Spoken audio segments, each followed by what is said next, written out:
talk about that stuff. Let's talk about the Haven of Hope. You're not going to believe what I'm here to talk about today. Did you get the doors? We got the doors. Oh, my gosh. We got the doors, people. All except one, but that one was actually delivered. It was dropped and damaged in the process of being installed. But we have all of our doors but one. We are so excited. We have that project complete, our access control system with all the electronic doors, our gate system is in, all the fencing is finished. We just have a few paint touch-ups and some caulk, and we're good to go. Good. Well, that had to be so frustrating, and I know, and everybody's dealing with that. I mean, I don't think there's anybody that's immune to that. We had an incident in December that I needed to get a vehicle fixed and a garage door replaced, and I just got the vehicle back yesterday. Oh, my goodness. And they're putting in the door today. Congratulations. And that was back in December when that happened. I know you guys ordered those doors like forever ago. Maybe 9 months ago. Yeah. Oh. Well, how exciting is that to get them in? It's very exciting. And I'm on the cusp of bringing in a third family. Okay. It means that we still have two rooms available. 2 more families can be served. But, yeah, we're so excited to be at that point where we can add another family and change our dynamics. And right now, our 2 families that are in there get along so wonderfully. They're like one big happy family. So it's going to be interesting to see that change in dynamics. But that's what we're all about. Right. Changing the dynamics of things. So the families that are there, I guess they're moms with children? Yes. And so they're living there with their children. And the next family, you're on the verge of getting to come in. Is that a similar situation? There's a mom with some children? That's exactly who we serve, single mothers and their children. They must have custody of their kids. In fact, we don't allow anyone in who, maybe the state of New Mexico has custody of children. Those families are not allowed to be in our program until those issues are cleared up. Okay. But so, yeah, anytime you see or hear about a mom, she's going to have kids tagging along somewhere, all the way up to 18 years old. 18, okay. And then they live there. They do, for 18 to 24 months. It's their home for them and the kids. But they work or are in college or a combination of both? Right. Because these are women that are needing a place to be able to live while they get refocused on their future. And it's so hard to make ends meet as it is. And then you try to go to school or do other things, and it's just can be impossible for some folks, or it feels impossible. But Haven of Hope makes it possible. Okay. Yeah. And so they come in, and then and you've got staff that helps work with them on establishing their finances and all that other area that they need to be improving upon. Right. In fact, we're right at the very end of our very first Financial Peace University curriculum. Roberto Roybal here in town is volunteering to be our facilitator for that class. But then my staff member, who's Rebecca Williams, our Family Life Coordinator, works with our moms every month to help them develop their budget for the upcoming month. And they look back and review what they just finished up and talk about different directions they could have gone, or attaboys. It's like, look what you did here, look how much you saved. Yeah. We do require that they save at least 30% of their income every month from all sources. And I mean, we have girls that are just so ready for doing all this. They're going above and beyond that 30%. Wow. And it's wonderful. They're building this great nest egg, so when they do leave us, whenever they're ready, a year and a half, 2 years from now, they'll be able to put a down payment on a home or be able to get into a better living situation than what they were in before coming to us. Right. And this is, talk about I don't want to say good time to be learning this, but we're in this period of inflation. Everything's costing more. This is probably as good a time as any to learn some of these techniques and these processes to try to save. And they're not only learning to save, but they're being protected from all the inflationary times that we're living in right now. So they're very blessed. I'll just toot our own horn about that. They are blessed to be living with us during this time. Yeah. What an incredible time in our lives, right? You remember the 70s. I do. Yeah, I mean, I do too. And I remember my parents and grandparents just complaining about groceries and this and that. I didn't get it. I Yeah. get it now. Yeah. No, I've told this story before. I remember watching the price of gas go from 30 cents a gallon to 60 cents a gallon overnight. You know, Yes. and of course we laugh. We look back and laugh when we put our $5 gas in the car. But say the price of gas is $5, and we're all used to and accustomed to, and we've somehow absorbed that in, and then all of a sudden tomorrow it's $10 a gallon. Right. So it's the same impact that happened in the 70s. I don't know if you drove back in the 70s. And I remember did. I the certainly 60 did. cent gallon. Oh, I remember my best friend's dad telling us when gas gets to 90 cents a gallon, I think it was, he's like, you can't drag Broadway. We thought our life was going to be over. We couldn't drag Broadway. Yeah, then it went up again on the second round of all that. And I wish we could do that. This is the dumbest thing I ever did. I had a little scooter, a little motorized scooter, and I needed to put gas in it. I stopped at the convenience store, and it took $1.20 to fill up, and I didn't have any cash. And so I made out a check for like $1.49 to fill up my scooter. And I remember the guy at the counter saying, "Are you sure you don't need anything else?" You do what you got to do. Nope, I'm good with this. Thank you very much. That's awesome. But that was a long time ago. It was. So, right. So back to Haven of Hope. That's right. So I'm really proud of both of our moms that are living with us. One of the things that we require them to do is when they make major purchases is that they agree to allow us to be a part of that decision-making process. Okay. Each of them, since moving in with us in January, have replaced their cars. Really? Yes. And they found a car They found a car. that they could afford? Yes. Wow, that's good. And it's all from being able to know what their budget is. Rebecca's helped them find money in their budget they didn't even know they had. But then we also had one woman who had an emergency situation, needed a car like yesterday. And she was getting ready she wanted to go to the bank and empty out her savings account that she had just established. Yeah. But with Rebecca asking her to say, let's wait a minute, let's think about this, let's take a breath. She found a way to get that car without touching her savings account. Wow. She had other resources that she didn't trust that she had.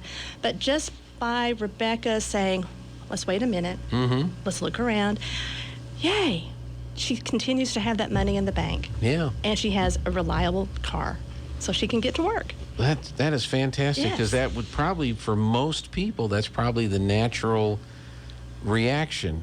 Emergency situation, I need this now.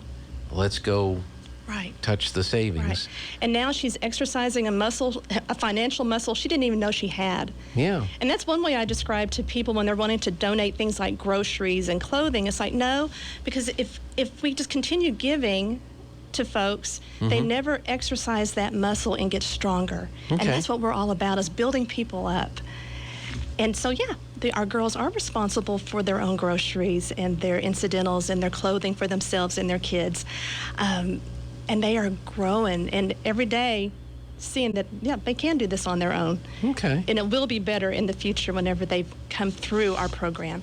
And so you touched on something, you said donations, and you've mentioned this before, that part of your role is to seek out financial contributions to help with the funding of the program. Is that primarily, if somebody wanted to help or they wanted to donate something to the Haven of Hope in Artesia, is financial the primary thing that, or are there other areas where people can help? I think you've mentioned a couple things. Yes. So on our website, we have a list of our current needs, which are material things that we do need.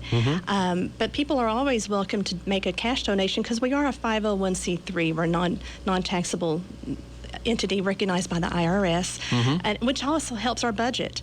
And that's a big part of my job, is working that budget and figuring out where the money will come from. We do have initial financial support from the PY Foundation, I take that back, from the SP and Estelle Yates Family Foundation to help us get started. But we've got to start getting community support so we can be self-sustaining. Okay. And since we are helping folks from this community, we hope that our community helps us. Okay. So if you go to the website, that's where the list is Yes. of needs, but just financial needs if people just want to donate Right. to the operations. Like any business, we need to keep the lights on, and we have staff to pay and taxes to pay, and it's just, so gratefully, we're so graciously willing and ready to accept those donations. There you go. But the website that we've mentioned a couple of times is havenofhopenm.com. Okay. I don't know if Jeffrey wants to bring it up on the screen while we're talking. He can try to do that, and Okay. we'll look at that. Now, the residents, do they pay rent? They pay a program fee of A $50. program fee. Yes, it's $50 a month. Everyone needs to have ownership, and so we feel like this is a fair amount that they are responsible for, and they're responsible for paying it by a certain day of the month. If not, there's a late fee. That hasn't happened yet. Our folks are very responsible. Good. And they're coming out of situations where they were paying quite a bit more, and so that, again, enables them to have more savings. Right, and gets them prepared for the day that they'll do that. Jeffrey's got the website up there, thank too. you. So if you click on the donate button, for example, that'll help you out. But then... You can go to the About tab up there at the top, and I believe that's where you'll find the current needs. Okay. So he's doing that. About. Yeah, click on About. Let's see. Bring it up. For those watching online, we're bringing it up online. So there's the scrolling down, making a difference. Here's our application criteria. Okay. Services that are provided. But, okay, you want to talk about the I application? did. One thing I've never mentioned is that Just leave it on the application criteria there, Jeffrey. The minimum There you go. age for our moms is 18 years old. Okay. And that means that they've already had a child by 18 to be a part of our program. They can have more than one child, but they need to have at least one child. Okay. And the children need to be under 18. Now, let's say we have a mom that comes in and their child is 16 and a half or 17 when they start. That's fine. We can make an accommodation for someone who turns 18 with us. Right now, though, we're only serving mothers with younger children. Just look at the draw. We have a 3-year-old up to 9-year-old. Okay. And it's kind of nice because they have a little similar interest. And in fact, the 2 youngest ones are just best friends now. Yeah. Well, that's It's great. really sweet. And if someone clicks on the apply now, does that take them to the application Yes. page? Okay. It does. And there's an application that can be printed. It's fillable, and they can print that up, and Okay. they can mail it to us or drop it by in person. Okay. I should mention, too, now that our access control system is in, when someone comes to our gate, it's closed. But there's a button there you just push, and you talk to our administrative assistant, and she will let you in if you identify yourself. Okay. So it is accessible. Scroll Right. down a little bit. We were looking for the current needs, Jeffrey, if you don't mind scrolling down on that Isn't it page. nice to have a producer now? It is. It is. Well, we used to, but he moved away. And let's see. So Let's see. There it is, under Our Work. Our work and It's then current current needs. needs. Okay, so we'll just bring up that list and we'll talk about that here on the radio. Donate, volunteer. And you scroll down and you'll see a pretty extensive list of things that, it's on our shopping list. There it is, There right we there. go. Okay, Yes. upright freezer, huh? Yeah, we're wanting to have a freezer available, so if someone were to say, hey, would you like a side of beef? We have a place to put it. You don't have to eat it all right there. Right. Cleaning supplies, of course, and then utility sponsors. Okay, so that I take it. Utility means Electricity, okay. gas, water, telephone, cell phones. One thing that's not on there, and I was just thinking about the other day, we need an 8-foot ladder. I mean, just simple stuff. You're like, oh, there's an air filter up there we need to change. Yeah. We can't reach it right now with our step stool. Okay. In fact, there's an 8-foot ladder. We just added it yesterday. So it is there. Yes. Kristen is an incredible administrative assistant. She reads my mind and puts stuff on our website. And that's for lawn and garden because now you have like grass and trees and stuff like that? We do. Our grass is starting to green up. It's very exciting. And Richard Ortiz here in Artesia did our sod for us and all of our rock work. Desert Lawn and Services is the name of his business, and they've been so good to us. Now, what he does not do is mow the grass for us. So I'm waiting for Amazon to deliver my robotic lawnmower. Oh, you're going to try one of those, huh? I had one about 20 years ago at my home. Loved it. So, yes, we're going to be one of those people that has a robotic lawnmower. Okay. I'll have to see how that works out, because I've toyed with the idea of doing that. We don't have a large lawn, but it might be kind of fun just to sit back with a glass of tea and watch the thing do its thing. When I get the boundary wire installed and get it working, I'll tell you about it, and you come on over and okay. You can watch We'll it. check it out. Right. Let's see. Resource library. So this is for your the library at the facility? We have space in our office building where we're intending to put out books that will be helpful to moms. And the kids' books will be over in the cottage. Mm-hmm. But we want to have things available, whether it's, financial information, self-help, travel, whatever that will be of interest to people. Very good. So, again, you can go to the website. It's havenofhopenm.com. Click on About, and then at the bottom is the current needs list, and you can click on that. But the application is on there, too, because I think you said you've got one real close to maybe being accepted, and then you'll still have room for 2 more families. 2 more Yes. in addition to that one. Okay. Yeah, we're going to be able to accommodate 5 families in total. We have one family in there now with 3 children, so they have 2 rooms. Okay. The 3 children are in one room, and Mama is next door in an adjoining room to herself. Okay. Yeah. So go to the site, get the application, and if you know somebody that could benefit from this, and I'm sure you get asked this a lot, but if you had to describe the ideal candidate for this facility, so that if somebody's listening and they're like, well, I know somebody just like that, how would you describe that? This person is suddenly in a situation, maybe it was out of their control, who just cannot catch a break. They're a great person, they're motivated, they know what they need to do for their family, but the cost of living is just eating their lunch, and they're living paycheck to paycheck because they are working, or they're going to school and they're just doing the best they can. They're the ones that we want, people that are motivated. That's the big word that I want to underline. Yeah, okay. And you can go to the website, or I guess they can call you. They sure can. And the number's 575-231-7334. You remembered your number. I did. It's getting harder and harder every day. It is. You just pick up the phone and hit the button that has the name or the picture on it, so that's good. Right. All right. Is there anything else we need to share today? No, that's the big thing, that we have our doors. I was going to ask you if you got the doors. The construction project is 99.9% complete. Almost. Yes. Almost. Yes. Well, good. Well, congratulations on the doors. I bet that was... Did you have to wind up and go get them? I think at one point you thought you were going to have to go get the doors. I was willing to. Yeah. I was willing to. But they actually did get delivered. They did. Okay. They did. Did it surprise you? I mean, or did you know they were coming? Oh, I knew they were coming. Okay. Now, they need to let us know when subcontractors are going to be in building. That is the last thing I would like to talk about is the generosity of this community. When we knew that several subcontractors were coming in at one time, and I reached out to the Hotel Artesia, and they allowed our residents to live there for a week while all these construction projects were finished. We're so grateful to them for allowing us to not be underfoot with all the subcontractors. Well, that was awesome. Be safe. It's incredibly awesome. I've never lived in a town where someone would just say, sure. I barely even had to utter the question, and they're like, bring them. Yeah. How many rooms do you need? Wow. There was no question about any limitation. Yeah. Awesome. Wonderful town here. That is great. Anita, thank you so much for being here, and we'll see you again in a few weeks. Thank you so much. Have a great day.